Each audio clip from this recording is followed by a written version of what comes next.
getting out of here. It's heavy though. Really full of stores, I can feel it. Can't believe we're finally leaving this marina. Not wild, isn't it? So crazy.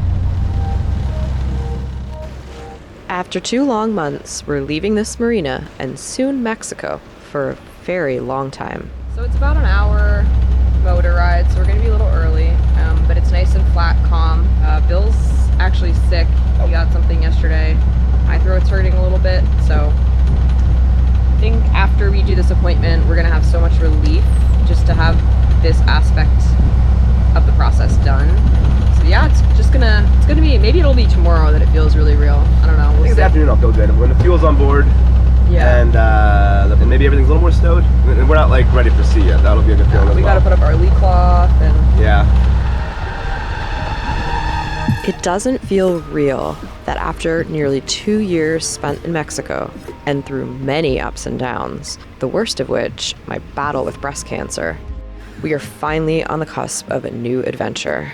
One we've dreamt of many times over said 2 years. Images of unspoiled tropical lands and clear water filled with exotic fishes hugged the peripheral of our minds constantly.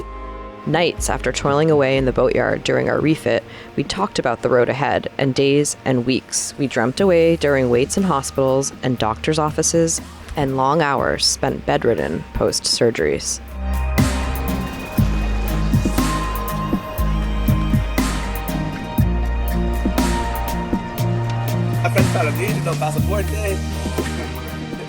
And while some times seem to last forever, others are gone in a snap, as was clearing out with customs and immigration today.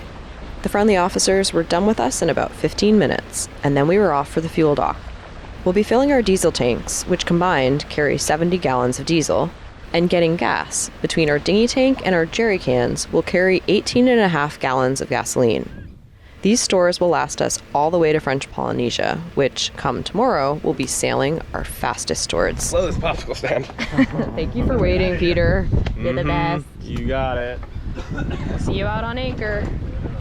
But before we can set sail, there's a couple of very important people we need to say so long to. T-minus a handful of hours. Yeah, we're leaving in less than 24 hours now. Ruth and Garrett of Salt&tar on sailing vessel Rediviva.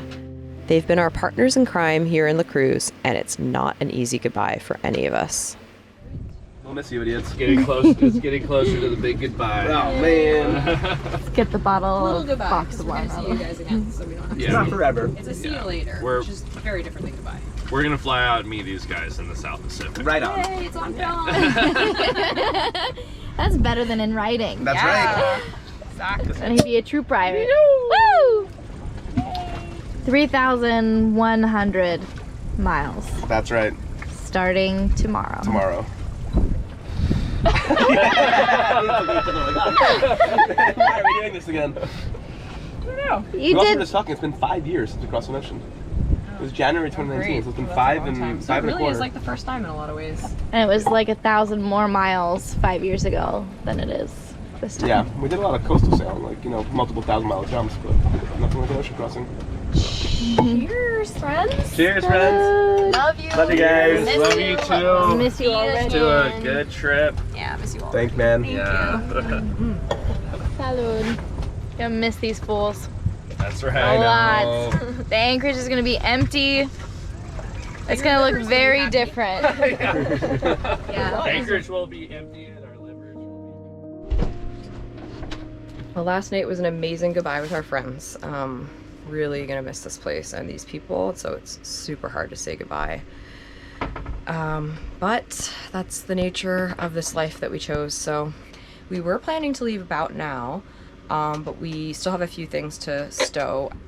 And then we're gonna take off even though there's no wind right now. It's good for us to get out of here. And yeah, boats have started to leave. Peter and Kessel left. Ben and Ali went up to Puente de Mita the other day, and we're actually gonna go up and meet them before we go because they got their gas tank stolen last night. So we're gonna deliver them a gas tank, and yeah.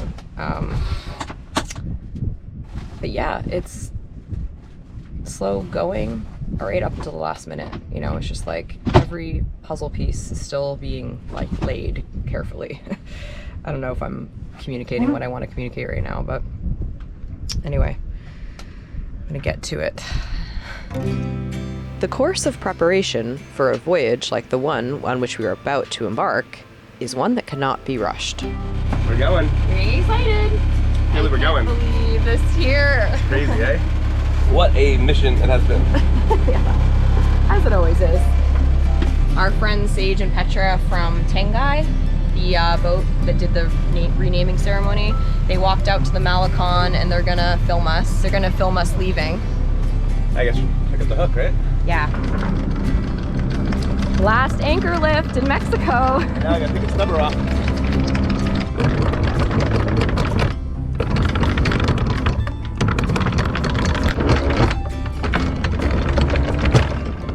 Ooh, it's a lot of mud.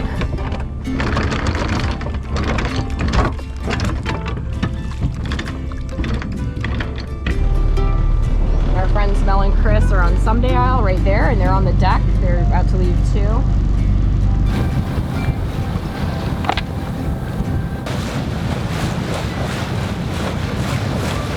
Bye, guys! I know. Yeah. Maniacs. Somehow. Bye, Rude. You guys are the best. I got up and just had a feeling, then I like heard the anchor chain and I was like, oh, yes. They're going. Sorry. We'll be in touch. Okay. Watch out.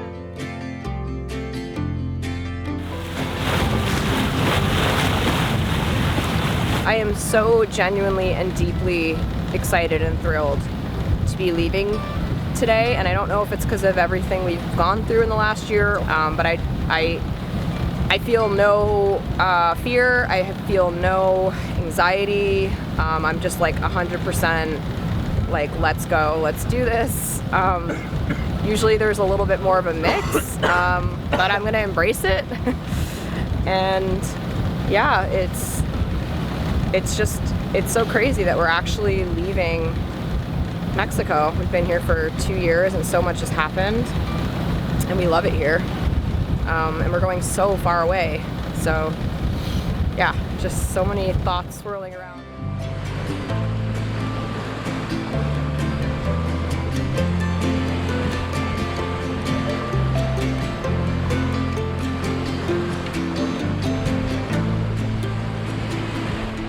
They have a drone up. Oh, sweet. So it's a couple hours later and we're up at Breaking Waves spot. We're about to give them the fuel tank. Of course it's blowing 25. But yeah, they're flying their drone, so.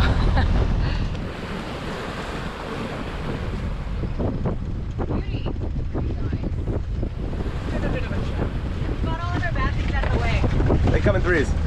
All right, bump. I'm gonna go back. Thanks, guys. All right, let's go. Lift the anchor. Time to go. Let's get the hell out of here. Let's go, go! Back across the ocean! Hands on your leg.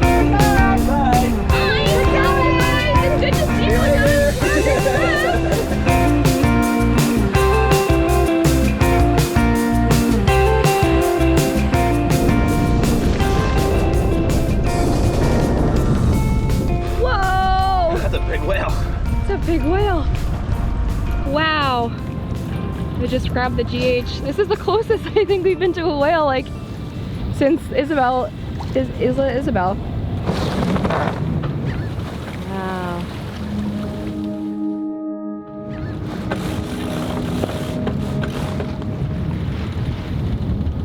The giant humpback disappears from view as we head to sea. I take comfort in this unexpected visit from such a beautiful and noble creature. And this is the feeling I leave Mexico with, headed out into the great unknown.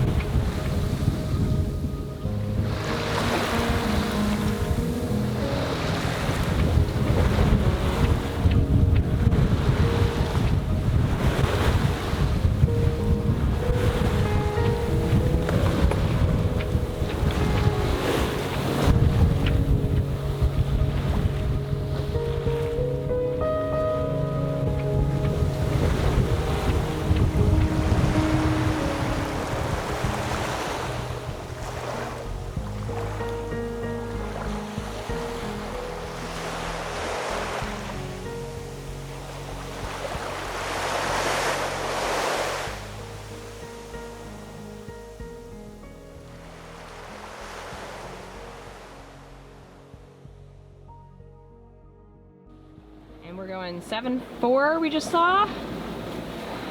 We're averaging about 7-4 right now. Wind is on the beam. 66 degrees, so actually a little forward of the beam. A little forward of the beam actually, yep. We should be reefed. It's in 16, 17 knots, but I think it's gonna die out. I think it's just like a land effect, so I'm gonna let it ride for a little bit before we reef down.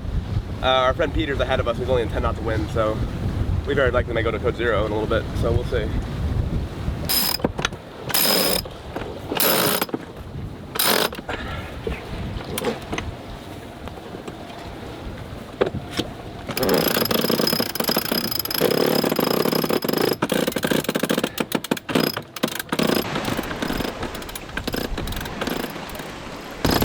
Okay, should put a reef in.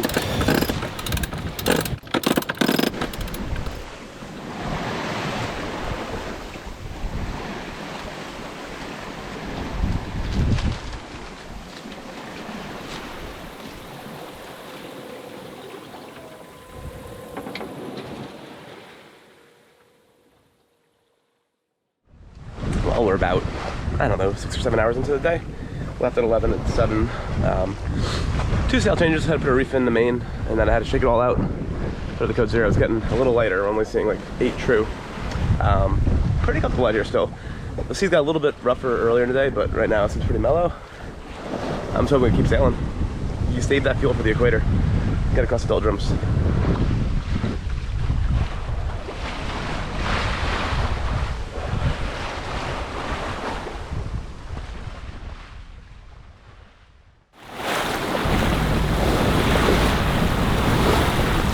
I was passed out for a long time. Don't usually do that, but I think, well, when we're offshore, but I think just being sick. Yeah, so Bill stayed up basically all night and well into the morning, and he's out now. And conditions have been a little bit tough because it's lumpy, so that just means that it's really bumpy and you can't ever rest your body. But I have to say it's not as bad as I was expecting. You know, 5-foot waves, but they're just a little bit confused. Nothing like crazy confused that we've seen in the Sea of Cortez, but you know, just lumpy, not big periods. So you're kind of always having to brace yourself. And I was just thinking about the fact that I tried to kind of mentally prepare myself for this passage, and it really is hard to do, even though we've had a lot of experience. I think I might just stop trying to mentally prepare myself, because it's just always harder in so many ways that are hard to really prepare yourself for. You know, it's just such an abrupt change in our routine. Everything changes. Our routine, our everything, our sleep, our food, and you're just uncomfortable all the time. And so that's how I've been feeling, but I'm staying positive and I know that it's gonna get better. So this is just day 2. I feel pretty good for day 2, honestly. I was seasick yesterday, but not too bad. I didn't take anything for it. I just pushed through, and today I'm not seasick, so that's great. So maybe my body, maybe my brain is getting used to it. We'll see when I try to actually do something like make coffee.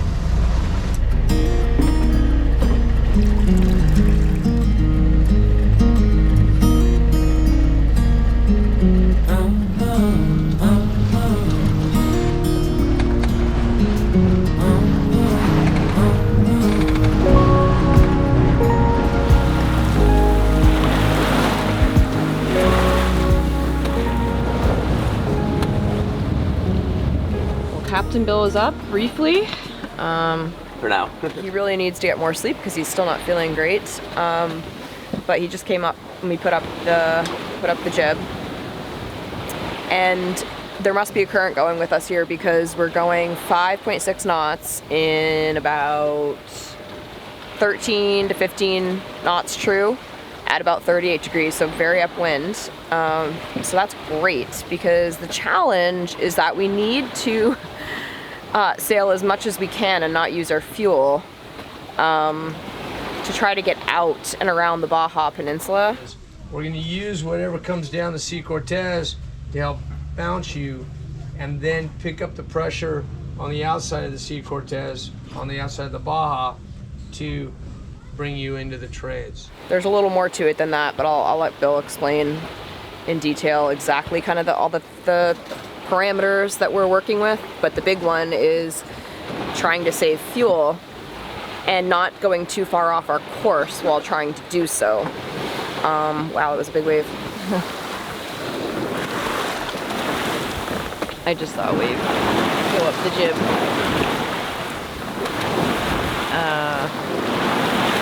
There's supposed to be a period of no wind later this week. And so there's a slight chance that we're gonna have to stop at one of the islands outside the Baja Peninsula and wait for wind. But it really just depends on how quickly we make progress now. And that's challenging because sailing has been light. So we've had to run the motor and not go as fast. So basically whenever it's like this, the way it is right now, we have to sail. Because if a current was going against us, then we'd be going, you know, much slower, and then we may have to motor. So, because there's a lot of current activity in this area, it's just kind of going all which ways. It just is kind of a bit of a washing machine. And that's why we were told that the first 4 days of this passage would be really challenging because it's uncomfortable, but also because you have to try to hold your course. When sailing upwind as we are now, it's tempting to fall off and point more downwind. At 38 degrees, we're quite heeled over, and the motion is bumpy because at this angle, the chop is uncomfortable. It would instantly feel smoother if we turned off, but we must hold our course now or else we'll drop into the trade winds too late, which we cannot afford to do considering we only have 70 gallons of diesel. Things are okay. I think one thing we unfortunately messed up on is we have this like stuff we put down on our counter to prevent things from sliding, and somehow it didn't make our list, and so now we have the kettle just dumped itself and the spice rack is moving, and we're pretty sure that stuff is in the back of the boat, so that's kind of a big fail in terms of preparation, but otherwise it's been good so far. So I'm just gonna enjoy this sailing right now. The prediction for tomorrow looks a little bit iffy. The swell is supposed to build a lot and the wind is supposed to go down. And so that's really not a good combination. But you know, you never know what's really gonna happen. So anyway, I'm just gonna enjoy and be on watch while Captain Bill gets some sleep. Besides fuel consumption, there's another theme that usually accompanies long voyages, and that is to enjoy the good moments, because challenging ones are always around the corner, particularly when beating upwind. We had a minor calamity here. I guess the boat is really heavy, and the sinks were really full of water, and Actually, spilled over. And it actually spilled over. Well, that's a new one. It's super early on in this passage, and we have a ways to go for a trip of this length, and know to expect surprises. Sinker's trying to sink us. And we even got some water, unfortunately, over there. Not much, but I guess the bilge was full. We were heeled over, so the water couldn't make its way to the center line. Yeah, we don't have a deep bilge, and that's one of the things that's annoying about our boat. Yeah, it's a sacrifice. And unfortunately, it got our inverter wet, or Induction cooktop. induction cooktop wet. Yeah, I mean, Sad. I've never had that happen before in all these years. I know. We're heeled over, but the boat must be very heavy. Yeah. I mean, we have thousands of pounds of gear on board. Close the seacock, so the water can't come in. Look at this. Alright, you wanna go down one? Sure, let's go down one. Good, how you doing? Oh, we're doing all right. A little bit of drama with our sink overflowing this morning from heeling over so much. Oh yeah, we've been there before. Yeah, I guess the boat is really heavy and it was like it poured over and under the stove and all that, so that was fun. Right on. Yeah, we got Cody down and Ellie's working on a new splice job to see if we can avoid that tree. We've never had a buddy boat stay close to us over the course of a long passage, and it's somehow comforting knowing that Kiana is still close by on day 2 of our voyage. There have been several indications already that remind us every sailing trip is different, and though experience is nice to have, there are always unknowns and new challenges to face.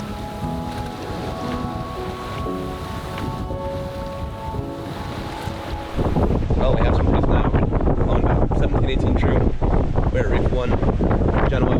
Going about 6 degrees, so we're close to reaching. We were going upwind pretty hard most of the day, but we got a little bit of a lift here, which is nice. I'm just glad not to be motoring. I'm starting to get a little bit of anxiety about the fuel levels. We burned, I don't know, 7 or 8 gallons already. We only have like 70 on board. You can't be burning 10% the first day and a half, so we need at least like 200 miles to get through the doldrums.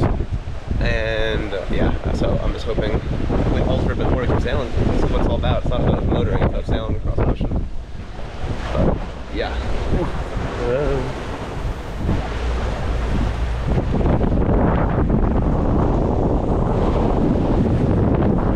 Still see Kiana. It's been about 36 hours and we're still within a couple miles of each other, so that's cool. The other ones we got kind of split off from. They're not moving at similar speed as us, a little slower, but it's all cool. Do it. Yeah, we're going a little bit quicker than Someday Isle. They're about 20 miles behind us now. And our friend Peter left, I guess 6 hours before us, so he's about 20 miles ahead. So we're a little spread out, but us and Kiana are right next to each other.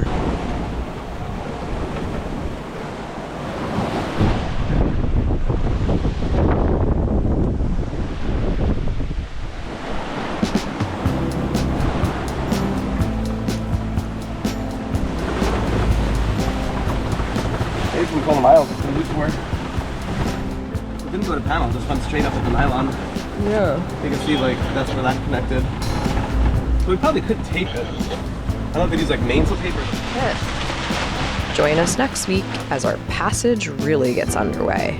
Super high highs and super low lows are a guarantee while we sail our home across the world's largest ocean and what feels like one of its few remaining true wildernesses.